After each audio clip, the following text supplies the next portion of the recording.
많이 포함된 내용인데요. 코로나 3법의 조속한 통과를 요구해온 민중당 경남도당 연결해서 이번 법안의 자세한 내용을 들어보겠습니다. 서경철 위원장입니다. 안녕하십니까? 네, 안녕하세요. 네. 자, 이번 법안의 통과 늦었다는 비판도 있습니다만 그래도 환영할 만한 소식인데요. 구체적인 내용을 좀 들여다보도록 하겠습니다. 아마 일반 시민들에게 가장 큰 관심사라 할 수 있는 이 마스크, 이걸 보다 좀 원활하게 지급할 수 있는 좀 근거가 마련됐죠? 예, 어쨌든 코로나 3법이 통과된 것은 좀 환영할 만한 일인데요. 예. 실제로 이 법을 뜯어보면은 참 여러 가지 문제가 많습니다. 이 마스크 관련해서 먼저 말씀드리면요. 네. 코로나 3법 중에 그 감염병 예방법이 있는데요. 여기에 이제 1급 감염병에 대하여 마스크 등 수출 금지하는 조항이 있고요. 네. 또 재난 및 안전관리 기본법상에 취약계층에게 마스크를 지급할 수 있다는 그런 조항 정도가 있습니다. 근데 이 법 개정이 지금 정부에서 500만 개 공급하겠다는 마스크와는 전혀 상관이 없는 법 개정입니다. 예. 지금 마스크 공급은요, 코로나 3법이 통과되기 전날, 네. 2월 25일 날 감염병 예방법이 근거가 아닌 물가안정법을 근거로 해서 식품의약품안전처에서 마스크 관리 고시로 시행된 겁니다. 네. 더군다나 이 법은 공포도 안 되었고요. 취약계층 마스크 지급 같은 경우에는 공포 3개월 일인데요. 6월 초나돼야 좀 시행된다는 얘기입니다. 그래서 여러 가지 문제가 있죠, 지금요. 예. 근데 이제 공포하는 부분에 있어서는 그 의약외품 수출 또는 국외 반출 금지는 이제 공포한 날로 바로 시행하기로 했고. 맞습니다. 그 조항은 바로 시행이 되죠. 그렇죠. 근데 이제 마스크라든지 의심 환자 검사 여부는 또 이제 약간의 시차가 좀 두고 공포가 되는 거네요. 예, 여러 가지 조항이 이제 시행이 6개월까지도 이어지는 연기되는 조항들 많습니다. 지금. 예. 자, 그동안에 근데 감염이 의심스러운 경우에 검사나 입원을 강제할 수 없다는 점이 문제로 지적돼 왔는데 이번에 그 통과된 감염병 예방관리법 개정안에 따르면 이걸 또 강제할 수 있는 거 아닌가요? 네, 매우 중요한 사항인데요. 이제 감염병 예방관리법 42조에 격리치료 입원을 경찰 협조를 받아서 강제를 할 수 있다는 조항이 신설됐고요. 예. 만약 이를 거부하면은 1년 이하의 징역이나 1천만 원의 벌금에 처하게 개정이 되었습니다. 네. 그런데 이것도 역시 시행 시기가 공포되는 후에 1개월 뒤니까요. 사실은 4월 초나 돼야 또 시행된다는 얘기거든요. 예, 예. 제가 지금 보건복지부의 질병정책과하고 직접 통화를 해보니까 네. 후속 보완 조치를 만드는데 시간이 많이 필요하다 그럽니다. 그래서 국민들이 불안에 비해서는 좀 너무 안이한 태도가 아닌가 그런 싶은 생각이 듭니다. 네.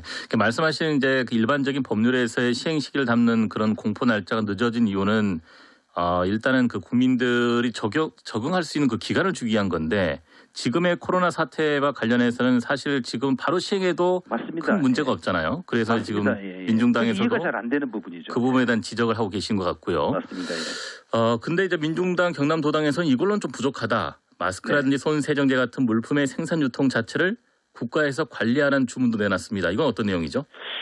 맞습니다. 코로나19는 사실 재난이거든요. 네. 그렇기 때문에 취약계층에 마스크 지급하는 것도 재난기부법에 근거해서 지급하게 돼 있습니다. 그럼 재난 수준에 맞는 그런 대책을 내놔야 되는데 예.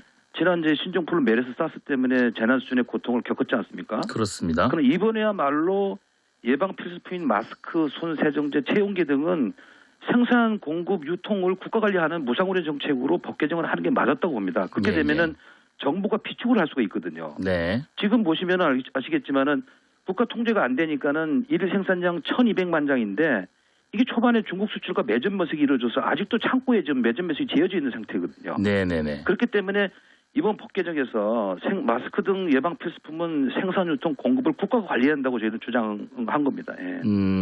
매점 매석, 행위 단속 이런 시정 명령 고발 조치는 사실 있긴 있잖아요. 근데 그렇게 실효성이 없습니다. 여전히 국가 관리하지 않으면 아무도 그걸 통제할 상황이 별로 안 됩니다. 공급을 제대로 하기 위해서는 국가가 나서야 된다는 말씀이시고. 맞습니다. 생산, 유통, 공급을 국가에서 관리하지 않으면 이게 무상거래 정책과 가까운 거거든요. 예. 자, 근데 코로나 3법과 별개로 정부 또 경남도에서도 지금 하나로마트 등을 통해서 마스크 보급에 나서겠다고 발표했잖아요. 네네. 이런 현재 대응은 어떻게 보시는지요? 네, 저희가 이것도 경상남도의 담당 이제 공무원님하고 통화를 했었는데요. 네. 지난 이제 2월 25일 날 경남도지사님이 특단의 대책을 발표를 하지 않습니까? 양산 공장에서 마스크 확보를 하겠다. 네. 근데 이게 쉽지 않은 것 같습니다. 아직까지는. 근데 발표가 좀 조심해야 될 것 같고요. 네. 오늘부터 판매되는 공적 판매처인 하나로마트에 공급되는 물량은 경남도가 확보한 게 아니고요. 농협중앙회를 통해서 이제 중앙부처에서 내려온 물량인데 예. 확인해 보니까 7만 6천 개더라고요. 7만 6천 개요. 예. 그래서 이제 하나로마트가 335개거든요. 네. 그러면 한 군데 300개밖에 안 되니까 10분 만에 판매 종료가 됐거든요. 네네네. 그래서 줄을 서 있으니까 코로나 감염 위험도 있는 거고요. 그렇죠. 만약에 경남도가 추가로 많이 확보한다면은 하나로마트도 중요하지만은 동네 나들가게나 동네로 많이 들어가야 될 상황이라고 저는 생각합니다. 예. 네. 자, 그리고 이번 코로나 사태의 가장 큰 논쟁점이 중국에서 입국을 금지해야 한다 이런 부분인데 이 코로나 3법에 보니까 검역법 개정안이 바로 이 내용을 담고 있더라고요. 맞습니다. 예, 지금 뭐 여야 간에 지금 그 신천지냐 중국인 입국지냐고 정쟁을 하고 있는데 그걸 네. 한가할 때가 아니라고 생각하고요. 합심해서 대응해야 한다고 생각합니다. 지금은 국민들은 사실 마스크 한 장이 절실할 때인 거거든요. 아무튼 이번 코로나 3법 중에 개정된 검역법에 따르면요. 제24조에 검역관리 지역 등에서 입국하거나 이 지역을 격리해서 입국하는 사람은 입국을 금지시킬 수가 있게 되어 있습니다. 예. 그런데 이게 금지해야 한다가 아니고 금지시킬 수 있다는 것이기 때문에 지금의 정부 판단하고 별 다른 게 없습니다. 아, 예, 의미가 있다면 무증상자에 대해서 입국 금지시켰다는 근거가 있다. 그거는 의미가 있다고 봅니다. 예. 그럼 보건복지부 장관이 최근에 이제 이번 사태를 키운 게 중국에서 돌아온 한국인의 입장을 내놓기도 했잖아요. 네. 전문가들은 중국에서 입국을 전면적으로 막으라는 조언이고 네. 국민 여론도 비등한 상황이지만 정부 입장은 아직도 변화가 없는데 민중당에서는 여기에 대해 어떤 입장이시죠? 예, 저는 이제 정부와 민주당 관계자들의 말 실수가 좀 문제라고 보는데요. 네. 중국에서 들어온 한국인이 전파자라는 발언은 사려 깊지 못한 바이라고 생각되어지고요. 네. 그런데 이미 확진자가 2,000명이 넘었었지 않습니까? 그렇습니다. 사망자도 15명에 가까운 상황이고요. 그런데 여태까지 중국인이 슈퍼 전파자로 감염원이 되었다는 사례는 확인이 안 된 거고요.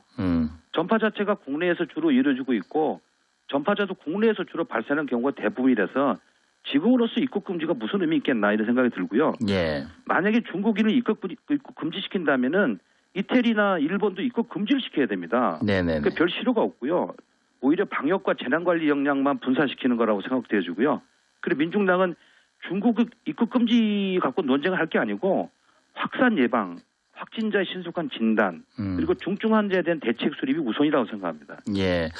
이렇게 좀 사태가 길어지면서 병원 내 감염 사례도 늘고 있고 또 경무에 시달리고 있는 의료진의 면역력도 떨어지고 있는 상황인데 이번 코로나 3법의 경우에 감염병 예방법 개정안 또 검역법 개정안 의료법 개정안이 있는데 바로 이 의료기관 종사자나 환자들에 관련 대응이 바로 의료법 개정안인 것 같아요. 네, 맞습니다. 지금 사실 제일 고생하시는 분들이 보건의료인들하고 공무원, 공공부문 노동자들이잖아요. 예. 네, 이 자리를 빌어서 감사 인사를 먼저 드리고요. 특히 보건의료인 같은 경우에는 경무에 쌓이게 되면 아무래도 감염 가능성이 높아지잖아요. 네. 그래서 의료법 개정안이 굉장히 중요했었는데요. 일단 의료기관 종사자나 환자들이 감염 예방을 강화하는 법적 근거가 마련되었다는 점과요. 감염 감시 시스템을 국가적 대응 체계로 강화했다는 점. 그다음에 감염 사실을 자율 보고할 경우에 처분을 감경한다는 조항은 의미가 있습니다. 예. 그런데 감염관리 인력 지정 및 운영 대상을 의원급 의료기관까지 확대해야 되는데 이 부분이 삭제가 됐습니다. 예. 그리고 이 조항조차도 6개월 시행 공포 뒤 6개월이니까요. 9월 때려야 시행되는 상황입니다. 그렇죠. 공포 6개월로 되어 있네요. 맞습니다. 예. 그러면 일단은 의료기관 자체를 좀 폭넓게 대상 범위를 넓혀야 된다는 것과 맞습니다. 의료계 저항이 있었던 걸로 알고 있습니다. 공포 후 6개월 시 이 부분을 빠른 시기에 좀 앞당긴다 말씀이시고요. 맞습니다. 9월 달에 시행되는 건데 이게 보건의료에 대한 이 사실은 이제 지원 체계에는 그동안에 없는 거죠, 법적으로는. 예. 근데 사실 우리가 이제 신종플루라든지 메르스 같은 대규모 감염병을 경험한 바가 있고요. 그렇지만 네. 전문가들은 이번에도 당시와 비교해서 큰 의미 없는 변화가 없다 평가를 하고 있는데 우리 공공의료에 어떤 개선책이 필요할 것인지 그리고 이번 코로나 3법은 거기에 또 어느 정도 도움이 될 거라고 좀 판단을 하시는지요? 네. 2002년에 사스가 있었고요. 2009년에 신종플루가 있었고요. 네. 2015년에 메르스를 겪었지 않습니까? 네네. 그때도 전염병 공포가 굉장히 심각했는데요. 이번 코로나19는 사스하고 메르스하고 합친 것만큼 국가적 충격이 있다고 하더라고요. 예. 그리고 전 지구적인 대유행인 그 팬데믹 상황까지 갈 거라는 예측도 있고요.